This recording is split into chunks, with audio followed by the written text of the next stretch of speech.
Hi, everybody. This is a Haunted Extra. I'm one of the hosts of Haunted, Paul Kimball, and this is our director of photography and now one of our sort of co-stars, Dillon. I'm Yeah. also a demonologist now. Dillon Garland, demonologist and director of photography, or director of demonology. And so this is one of those little things that when stuff might happen, or if there's footage that we're not going to use, but we still think it's kind of cool, we'll bring it to you. Turns out this is actually footage that we caught this past weekend. It is now Wednesday, August 15th, and you and I were both at the East Coast Paraqconference in Liverpool, Nova Scotia this past weekend. I was speaking, you were down there filming all the proceedings, and they had a couple of ghost hunts each night, so Friday night and Saturday night, and we went to both of them. And we could have gone to Dexter's Tavern. We didn't go to Dexter's Tavern. Lovely house, but we went to the Queens County Museum because, as you'll see in season 1 of Haunted on Eastlink Television, it's amazing how we knew to do that just at the same time. That Queens County Museum, really, really weird stuff happened. Frightening stuff, especially for Holly. Really, kind of. I'm not giving anything away, but you'll know when you get there. So it's probably you'll think it's a lot more frightening than Paul made it out to be. And so we went back because in the original episode in the real episode rather, for Haunted, I had done this segment where I had tried to contact the spirit of my dear old friend Mac Tonnies, who passed away in his mid-30s in 2009. And a real quick backstory, he and I had a sort of kind of joking thing when he was still alive, that whichever one of us went first, kind of a Harry Houdini thing, would come back and try and contact them from beyond the grave. And we thought it would be 40 or 50 years in the future, and sadly, it's not. So because of a couple of things, they have mannequins up in their main storage area in the attic. The void. The void, as they call it, because if you close the door up to the attic and then turn all the lights off, you can't see a thing. It's a dark void. And because he had this thing for mannequins, which sounds weird when I say it, but it was, like the way Dillon and I collect Star Wars toys. I was kind of fascinated by mannequins. So I thought, well, we have all these mannequins here, and I had my little stuffed duck Zorgrot there, and Mac knew Zorgrot and liked him as a character. So I thought I'd try and contact Mac. And, well, here, I've talked enough. Describe a bit about what happened back then, which definitely leads into what we did this weekend. So, as he's talking about Mac, we hear Holly yell up and say, "Hey, Paul, are you talking about Mac?" Because we have REM-Pod activity down here. Right, and Holly had met Mac once or twice, so she knew who he was.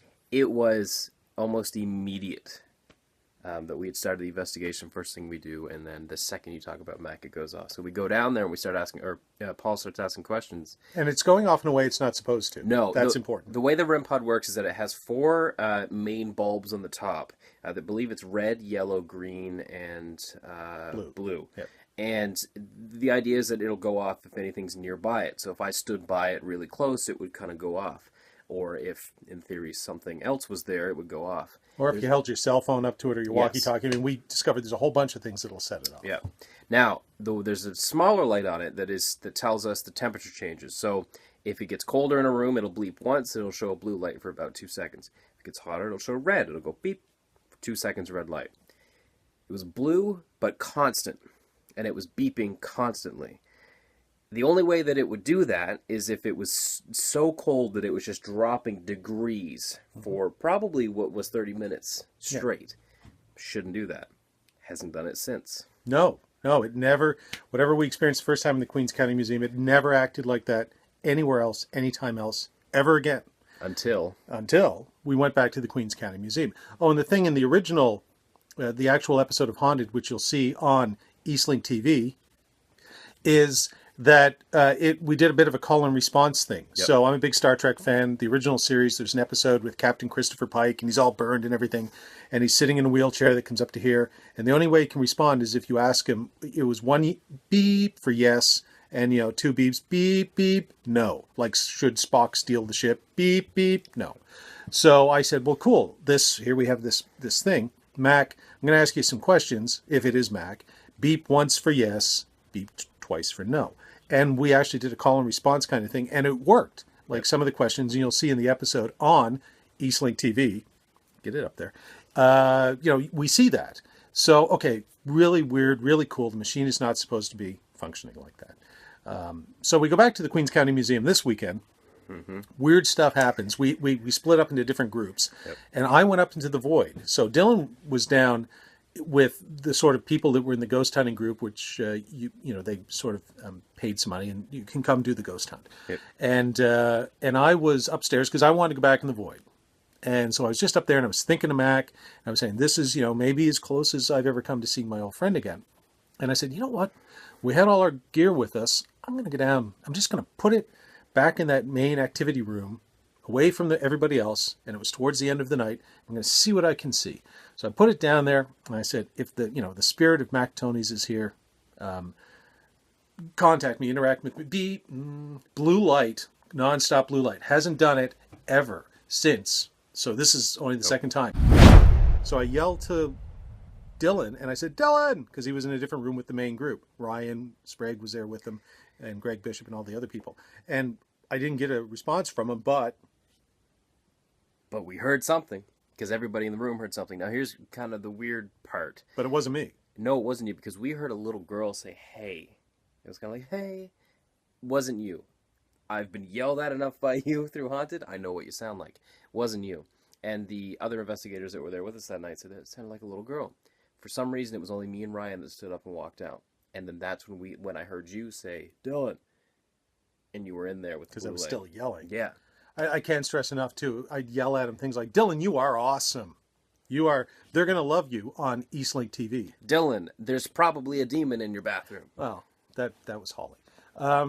So anyway, they come in, and then we do this call and response thing again. The Captain Kirk, 1 for yes, 2 for no, and with Captain Pike. And so what you're going to see now first is me asking it a question, and it's X-rated, sorry, because I use language. I'm weirded out, so I use a little language there. And I'm just, what's in my mind right then is like, seriously, what is going on? Why is this happening here now? The only 2 times I've thought of Mac in this entire show that tried to conjure him up, blah, blah, blah, blah, blah. So here it is. Here's what happened. And sitting around is Dillon and UFO researcher Ryan Sprague, who was also there. Are we speaking with somebody that one of us knew?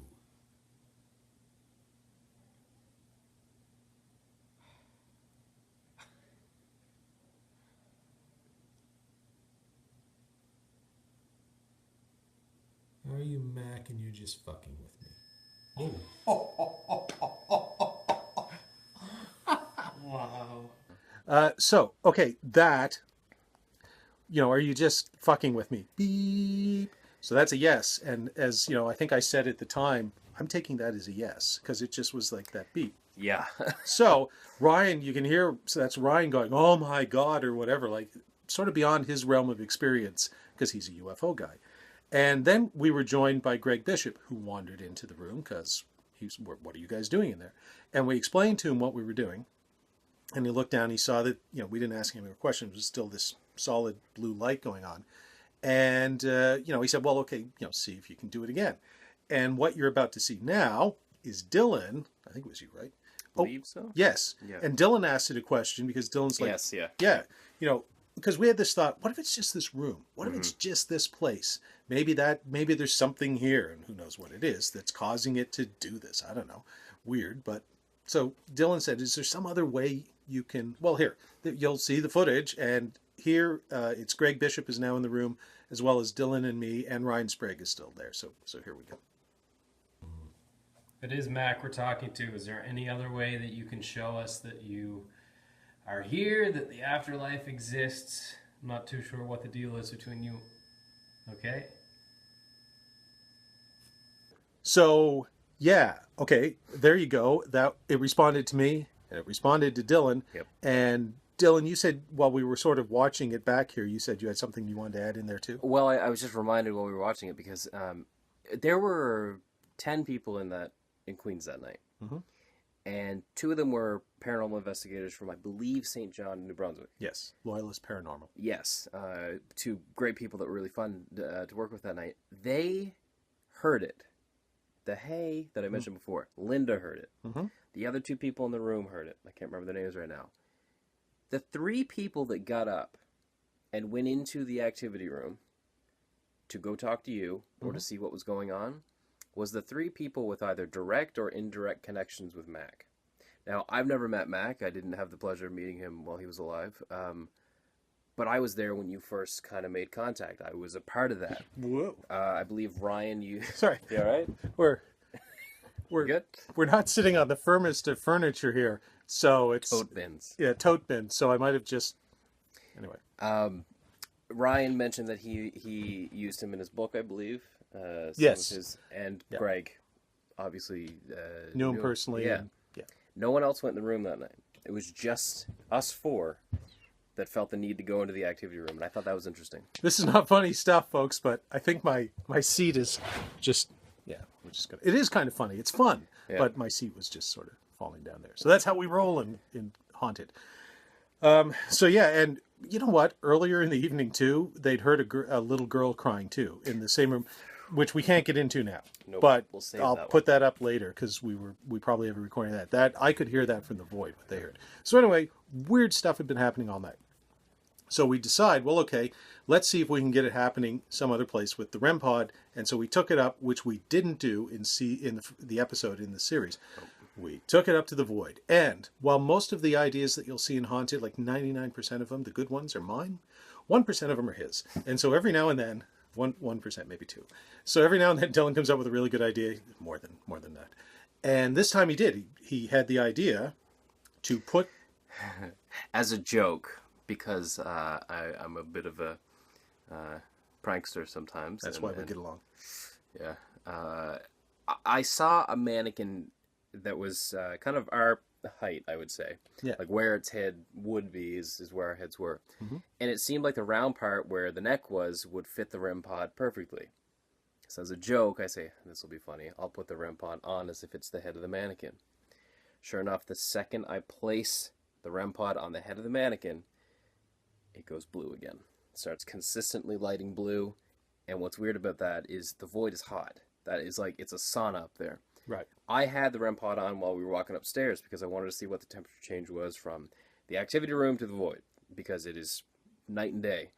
As I was walking up the stairs, it acted normal. It beeped once for red, and then, okay, cool, I know the temperature's going up where I'm going. It wasn't consistent until I set it on top of the mannequin head, and then nothing but blue. So, and weird, so maybe this Dillon had asked, as you've seen, is there some other way you can show us that you're communicating with us from the great beyond? Yep. And so maybe this was it. Now that's really cool.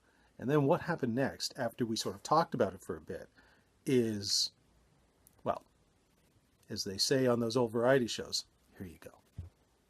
So I'm up here in the Queens County Museum void with Greg Bishop and Dillon Garland. There we are. Hello. And now I don't have to ruin the surprise. So there we are. So people know the history.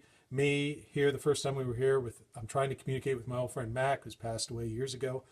And blue is his color because he did the post-human blues. And he was fascinated by mannequins. It was the same way I'm fascinated by Star Wars figures or superheroes or whatever.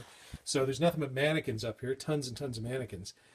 And we've just had this whole thing downstairs with Mac where potentially he was communicating with us again with the blue light on the REM-Pod. That's not supposed to happen, stream of consciousness. And Dillon stuck the REM-Pod on top of the tallest mannequin up here. And it is not supposed to be doing that. And that is, among other things, that's this cold thing. We're now in the hottest spot in the museum. We're in the attic of the museum. Heat rises, and there's no way, Unless that thing's not working properly. but it is working properly because the only other look. Show me. I can give you the full explanation of this. Here we go. Dillon coming in here. So, one of our very early locations in April, I think it was, wasn't it? Yep. It's about late April. So we were kind of new to the gear. I was playing around with the gear. I didn't quite know how it was working. The more that we go, the more we learn about this gear.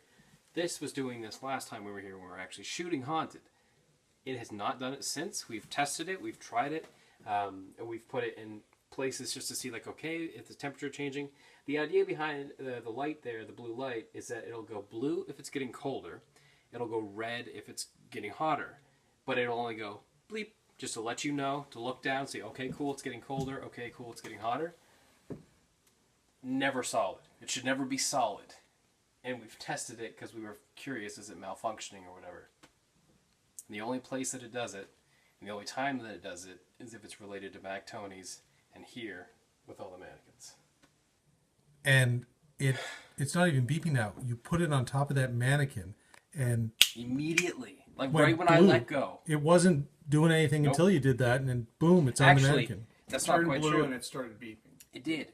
While we were walking up, because I was behind Greg when we were coming up the stairs, it was doing red, Oh, which makes sense. Makes sense, 'cause getting it's hotter. Really hot up here. Yep. Second I set it on there and I let it go. wow. Take it off and see what happens. Yeah, good point. Jeebus! So there you go, folks. After he took it off, when Greg said, we'll take it off, it behaved, it like, blue light gone, and then one red beep, which is how it's supposed to behave. It's as if whatever was going on, okay, now it realizes, got to act normally, Mac is gone, or whatever it was, and beep, hey, guess what? You're in a really hot place, which is what the void is. Heat rises, it's an attic, it was hot downstairs, it's even hotter upstairs, there's no fans there or anything, so it was like really oppressive heat. And beep, there it goes. Yeah. I think what's interesting too is that We do that a lot in the show, by the way. Yeah. Yeah, it's true. Aside from me running away, I think what's interesting too is that when I can't remember if it was me or you, but one of us asked, "Can you show us in another way?" That was you. It wasn't okay. It was me. Yeah, we've seen that. That's the second Right. clip where you go, can you show us another way? And it goes, beep. Yes, Yeah. I can. So we said, well, let's see if we can figure out what that other way is going to be. So briefly after I had asked the question, "Can you show us in another way?"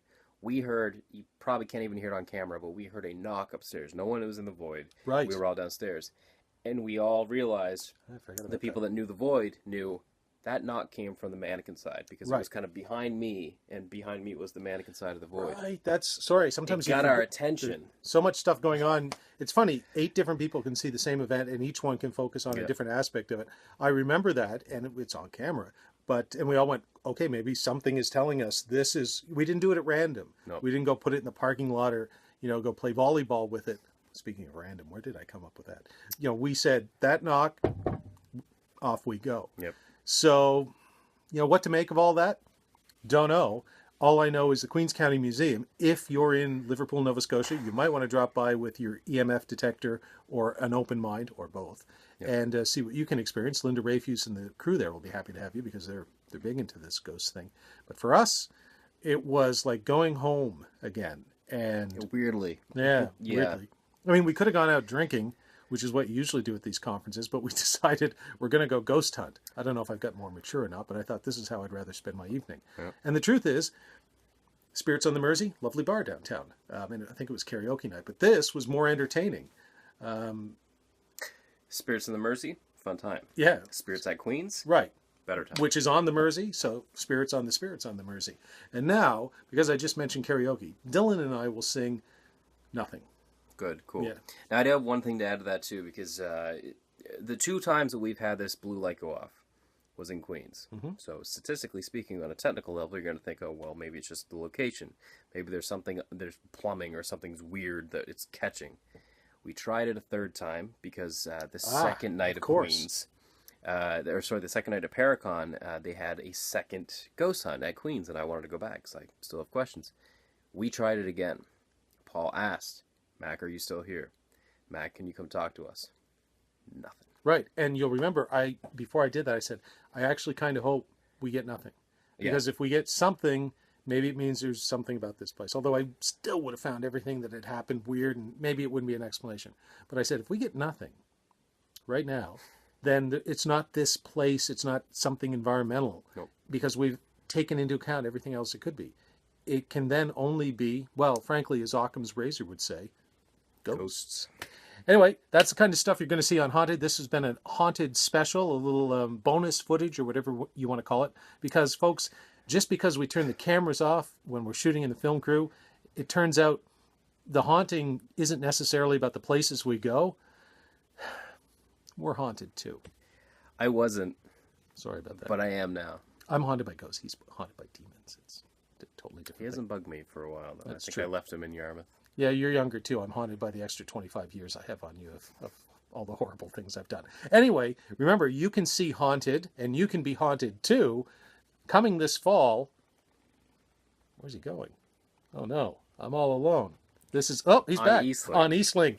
here in Atlantic Canada. Thanks, folks, and stay spooky.